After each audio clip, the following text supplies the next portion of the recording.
থাকা এবং চারুর খরচ থাকা এবং সবকে আছে তাদের সাথে আলোচনা হয়েছে, তারা আমাদের কাছে আছে। এই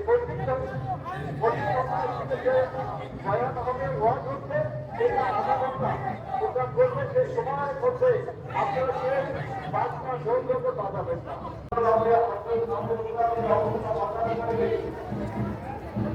এই সরকার মাল করা আছে নামাজ সবাই কেন্দ্র করেছে এবং সমাজকে নামাজের কাজটা ব্যাপক গ্রহণ করে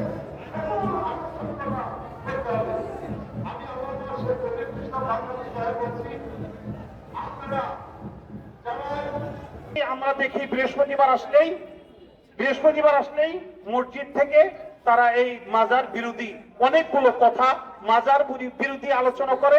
এখানে মোমবাতি জ্বালানো নিষেধ, এখানে আগরবাতি জ্বালানো নিষেধ, মানত করা নিষেধ, অথচ এই মাজারেরটাই তারা বেতন নয়, মাজারটাই তারা তারা এই কাজগুলি করতে করতে করতে করতে করতে করতে এখন গাছ কাটা ধরছে, পরবর্তীতে মাজার হবে।